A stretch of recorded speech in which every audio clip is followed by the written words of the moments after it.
Hello again. The SEMA build is moving along at a pretty good pace with our October 27th deadline approaching very fast. You can see we've got the body in paint, we've got a fender and a door in the back ready for our final blocking and paint as well. Let's show you how we got to that point this week. The body's been blocked twice and it's pretty straight, but we went through the primer in a few areas. So I've got some primer mixed up a little thinner than normal, so it's going to act more like a sealer. But I'm going to put one good coat over the whole car, then we'll wet sand it tomorrow, then it'll be ready for color.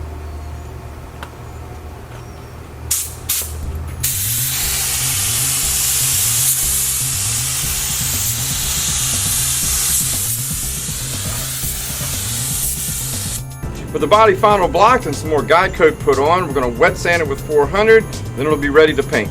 We're still using our cross sanding technique. The difference is we're using water, so we're also using a squeegee to wipe the water clear so we can see what's going on under there.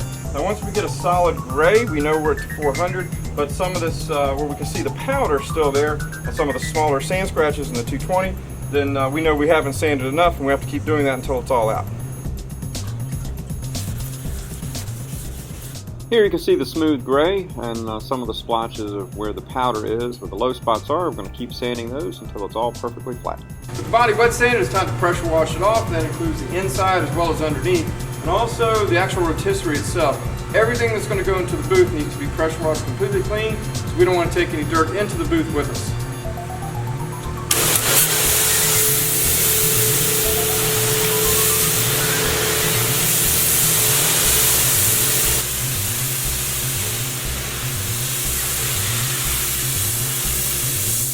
After pressure washing yesterday, we let it sit inside overnight so it's completely dry. I've got it completely wiped down. It'll also take the rear window and the windshield area for the primer. Some of you might remember when we did the Jeep build in 2019 that Safelite Glass asked us not to paint the edge where the rubber was going to go because it would make it too thick with Tri-Stage and with the clear as well. So we've got that taped up, so it's only going to be just a primer there, so when they put the glass in, it'll make it a lot easier to install, and also it should probably fit a lot flusher too. So we are about ready to blow the booth up, get this thing sent over to the other bay. Let's put some paint on.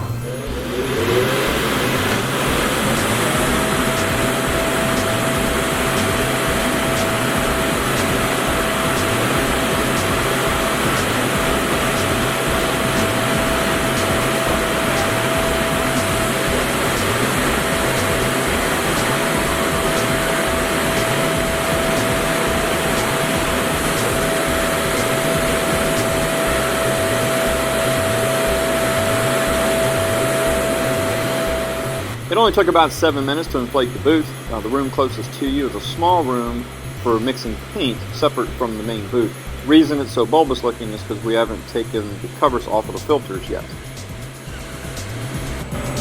Alright, so there it is in the booth. Get ready to zip up the back door. With the intake filters and a little paint room there, mixing room. Here it is inside the booth. We've got 3 coats of the base on. It's a little difficult to make out how good it looks, but it is looking really good. So I'm about to go in now and lay 3 coats of the pearl. We got a little too busy to do any more filming, but here it is outside the booth. It looks incredible. The booth did a great job, and there is 0 dirt in this paint. I'm spraying on a layer of undercoating.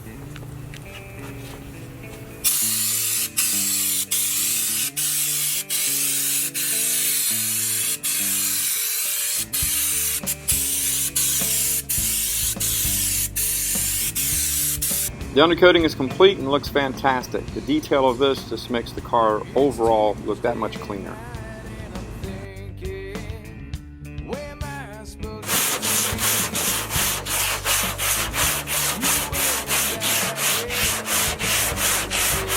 I'm priming the driver's side door and fenders.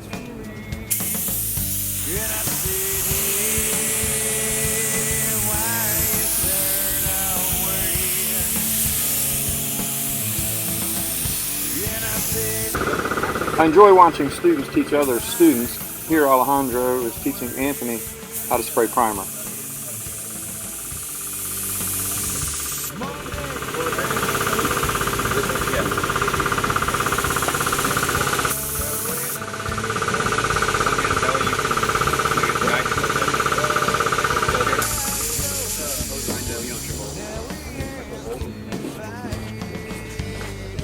one.